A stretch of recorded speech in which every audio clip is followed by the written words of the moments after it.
Right there on top of the moon, we could sit and do nothing. I wish we were bold to just fly away. I don't wanna care, just be here and I'm good alone. I'll be okay, miss you like an old friend. Too scared now. Good morning and welcome back to my channel, welcome to new videos. কেমন আছো তোমরা সবাই? আছি সবাই খুব ভালো আছো, সুস্থ আছো, একদম ফাটাফাটি আছো। আমরা ভীষণ ভালো আছি। আজকে হচ্ছে সানডে অবস্থা দেখো, মানে সানডে পুরো ফান্ডে হয়ে গেছে। সকাল থেকে তো রোদ্দুর কিছুই ওঠেনি, সূর্য আমার পুরো ভুলেই গেছে যে রোদ্দুরটা বেরোতে হবে, এরকম একটা অবস্থা। তো বেশ কয়েকদিন ধরে সূর্য আমার কিন্তু দেখা নেই, পাত্তা নেই, আর আমার অবস্থা খুবই খারাপ হয়ে যাচ্ছে ঠান্ডার মধ্যে। তো যাই হোক, এখন আমি বাজে এখন বেলা ওই 9টা সাড়ে 9টার মতো বাজে, আর এখন থেকে আমি ভিডিওটা স্টার্ট করছি। তো আজকে ব্যালকনিতে এসে বসেছি যে একটু রোদ্দুরের আশায়, কিন্তু রোদ্দুর আর বেরোনো না। দেখলাম একটু রোদ্দুর বেরোচ্ছে, সেই ভেবে আমি আসলাম যাতে রোদ্দুরটা হবে, কিন্তু আর হলো না। তো আমি এখন ছাড়াচ্ছি হচ্ছে কড়াইশুঁটি, দেখতে পাচ্ছ এখানে কুচি বেশ কড়াইশুঁটি নিয়ে এসছে বাজার থেকে। তো সেইগুলো কালকে নিয়ে এসেছিলো, তো সেটা আমি আজকে ছাড়াচ্ছি, কারণ রাতে হবে কড়াইশুঁটির কচুরি হবে, ছোটো আলুর দম হবে। শীতের এই প্রথম আমাদের বাড়িতে কড়াইশুঁটির কচুরি হবে। অন্যান্য বারে এর আগেও হয়ে যায়, কিন্তু এবারে আর সময়ের জন্য আর হয়ে ওঠেনি। তো হাজব্যান্ডের আবদারে আমাকে তো করে দিতেই হবে, কড়াইশুঁটির কচুরি খেতে ভীষণ পছন্দ করে। তো চলো আজকেই করে দেবো, নো চাপ। তো দেখো এখন চলে এসেছি রান্নাঘরে, আর হচ্ছে আজকে আমি রান্নাবান্না করবো, আর কাজকর্ম তো অনেক কিছুই পড়ে আছে। সকালবেলা থেকে অনেকগুলো মানে কড়াইশুঁটি এনে দিয়েছিলো, তো সেইগুলোই ছাড়াতে অনেকটা দেরি হয়ে গেল। তো এখন আমি বের করছি শাক, এই শাকগুলো দিদিবাড়ি থেকে দিয়েছিল। তো বেতর শাক তোমরা দেখতেই পাচ্ছ, আর তোমরা খাও কিনা আমি জানি না, অনেকেই হয়তো খাও আবার অনেকেই হয়তো খাও না। তো এই বেতর শাক আগে কিন্তু মাঠে ঘাটে সব জায়গায় পাওয়া যেত, এখন কিন্তু মাঠে ঘাটেও আর বেতর শাক পাওয়া যায় না। আগে এই সর্ষে খেতে, মুসুরি খেতে, তারপর বিভিন্ন রকম মানে এইসব জাতীয় খেতে প্রচুর পরিমাণে কিন্তু বেতর শাক হতো, কিন্তু এখন আর সেরকমভাবে হয় না, হতে দেখি না। মানে আমরা আগে, বিয়ের আগে কথা বলছি, আগে আমরা গিয়ে বেতর শাক মানে তুলে শেষ করতে পারতাম না। মাঠে গিয়ে বিকেলবেলার দিকে মাঠে গিয়ে ওই দুপুরবেলার পরে একটুখানি রোদ পোয়াতে যেতাম মাঠে, আর সেই ফাঁকে একটু বেতর শাক গিয়ে তুলে আনতাম। আর এত ছিল মানে মাঠে হতো যে তুলে শেষ করতে পারতাম না সবাই মিলে। তো যাই হোক, এখন আমি ভালো করে বেতো শাকটা ধুয়ে নিচ্ছি, কারণ বেতো শাকে প্রচুর বালি থাকে। তো সেই জন্য ধুতে, আর যে কোনো শাকেই তো থাকে নোংরা মাটি বালি এইসব থাকে, তো সেই জন্য ভালো করে ধুয়ে নিচ্ছি। আর আমাদের এখানে বেতো শাকে 60 টাকা কেজি বলে, জানি না তোমাদের ওখানে কত দাম, আমাদের এখানে 60 টাকা কেজি। তো সেই শুনে আমি আগের দিন বাজার থেকে পালিয়ে চলে এসেছি, বেতো শাক আর কিনিনি, কারণ যে জিনিসটা আমি জানতাম যে একদম মানে একদমই কিনে খেতাম না, সেই জিনিসটা আবার 60 টাকা কেজি দিয়ে কিনে খেতে কার ভালো লাগে, তো সেই জন্য আর কিনে আনিনি। আর এখানে আমি তো ভাত বসিয়ে দিয়েছি, আর হচ্ছে ভাতটা দেখো আমার হয়েও গেছে। আর আজকে আমি রান্না করবো পেতো শাক সেদ্ধ, আর হচ্ছে মাছ নিয়েছি, দেখতে পারলে তোমরা যে পার্শে মাছ নিয়েছি 6টা মতো পার্শে মাছ, আর হচ্ছে একটা ভোলা মাছ ছিল। তো সেই ভোলা মাছটা, অমিত ভোলা মাছ খেতে ভীষণই পছন্দ করে। তো আজকে আমি ভোলা মাছ আর ওই পার্শে মাছ একসাথেই রান্না করবো, কারণ একটাই ভোলা মাছ রয়েছে, রান্না তো করে ফেলতেই হবে, না তো নষ্ট হয়ে যাবে। একটা ভোলা মাছ আর কাকে দেবো, তো এই জন্য সর্ষে বাটা দিয়ে আর ধনে পাতা দিয়ে আজকে করবো। অ্যাকচুয়ালি আগের দিন অমিত ধনে পাতা দিয়ে আর সর্ষে বাটা দিয়ে খেতে চেয়েছিল, কিন্তু আমি সেদিন কচু দিয়ে করে দিয়েছিলাম। তো সেই জন্য আর এটা খাওয়া হয়নি, তো সেই জন্য ভাবছি আজকে আমি এটা দিয়েই করে দিই, ধনেপাতা আর সর্ষে বাটাতে করে দিই। আর ওদিকে দেখো আমি শাকটা সেদ্ধও বসিয়ে দিয়েছি, আর এখানে আমি কড়াইতে তেল দিয়ে দিচ্ছি, কারণ মাছটা ভাজবো তো সেই জন্য।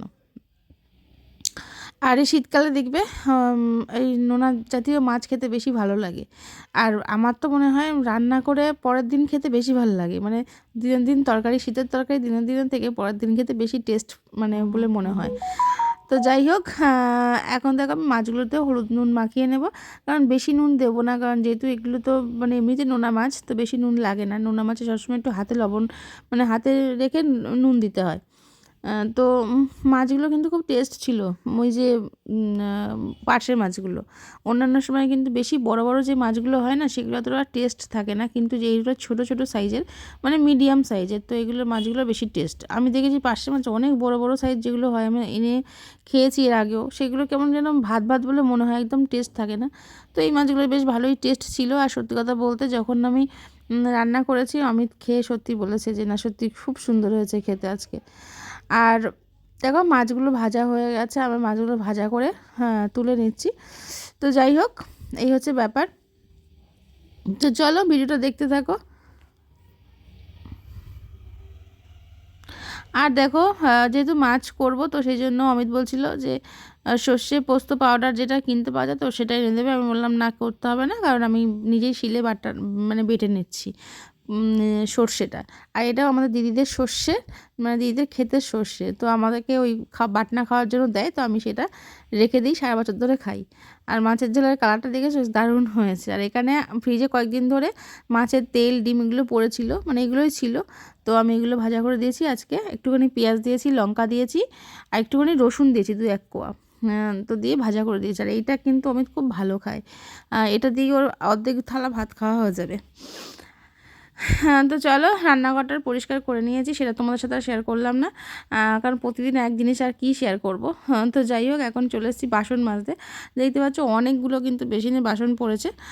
এই বাসনগুলো আমি এখন মাজবো। মেজে দেখো আমি আবার চলে এসেছি কিন্তু ঘরের জানলা দরজা মুছতে, কারণ ঘর বাড়ি পরিষ্কার করছি। কারণ হচ্ছে প্রত্যেক সপ্তাহে একটা দিন অন্তত ঘরের জানলা দরজাগুলো না মুছলে, যেহেতু সাদা কালার তো, আর ঘরের জানলা দরজাগুলো না মুছলে একদমই নোংরা হয়ে যায়। রাস্তা ধারে বাড়ি তো পুরো ধুলোয় ধুলো হয়ে যায়।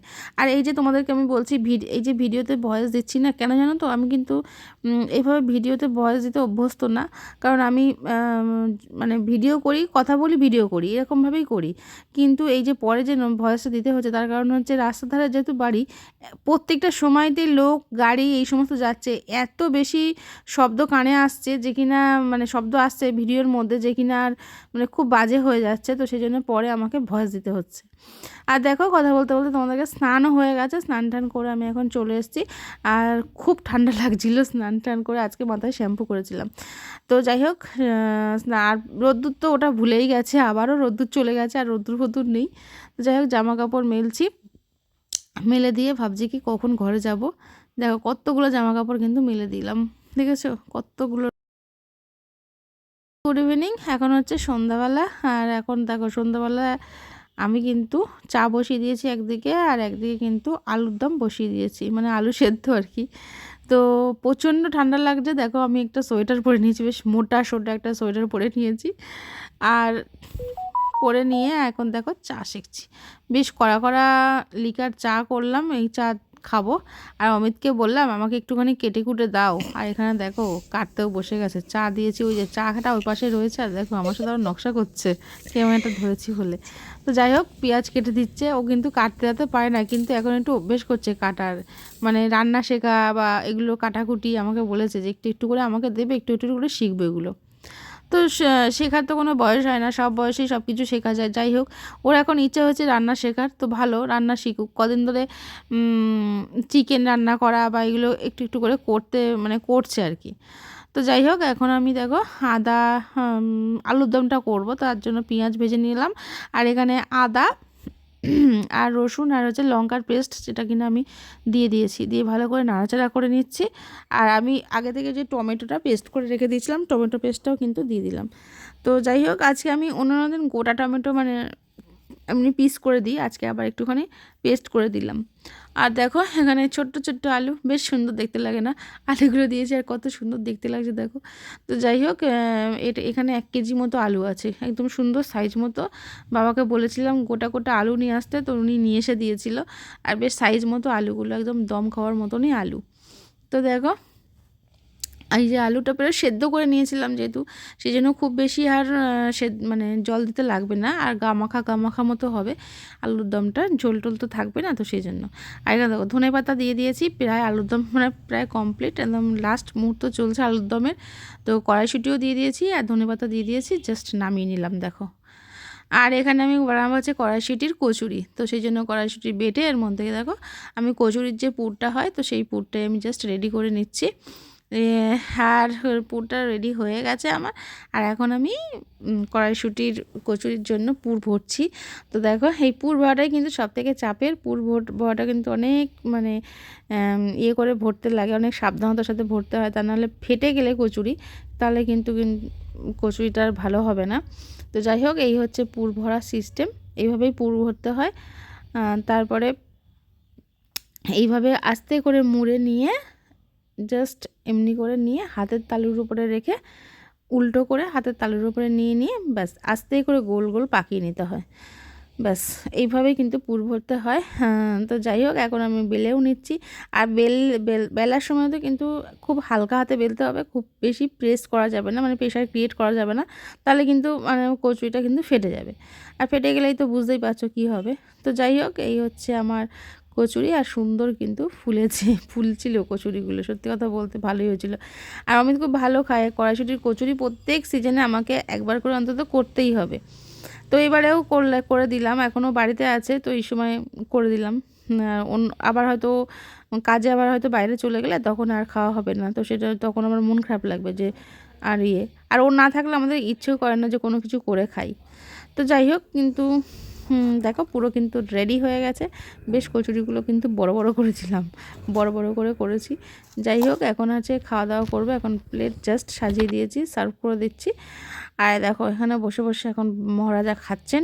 তো কড়াইশুঁটির কচুরিটা খেয়ে বলছে যে জাস্ট ফাটাফাটি হয়েছে। তবে পুরটা কিন্তু অনেকটাই বেশি রয়ে গেছে, আমি সবটা বানালাম না, কারণ ঠান্ডা হয়ে গেলে তো ভালো লাগবে না। তো পরে পুরটা রেখে দিলাম কিছুটা, তো পরে যদি আবার খায় তখন তো আবার করে দেওয়া যাবে, একটু ময়দা মেখে তখন আবার করে দেবো। তো বলছিল যে হ্যাঁ খুবই সুন্দর হয়েছে, বেশ টেস্ট হয়েছে, আলুর দমটাও খুব ভালো হয়েছে আর কচুরিটাও ভালো হয়েছে। তো যাই হোক, মুখের এক্সপ্রেশন থেকে তোমরা বুঝতে পারছো নিশ্চয়ই কেমন হয়েছে। যাই হোক, আর আমারটাও কিন্তু আমি এখানে নিয়ে নিয়েছি, আলুর দম আর কচুরি। তো চলো এখন দুজনে মিলে একটুখানি খাওয়া দাওয়া করে নিই। আর তারপরে আজকে প্রায় 11টা বেজে গেছে এখন রাত্রি, তো আর ভালো লাগছে না, এবারে খাওয়া দাওয়া করে জাস্ট শুতে হবে। তো চলো আজকের মতো ভিডিওটা এখানেই শেষ করছি, দেখা হচ্ছে পরের কোনো ইন্টারেস্টিং ভিডিওর সাথে। তখন তোমরা ভালো থাকো, সুস্থ থাকো, আর অবশ্যই সাবধানে থাকো। আর হ্যাঁ, ভিডিওটা ছেড়ে যাওয়ার আগে অবশ্যই আমার চ্যানেলটাকে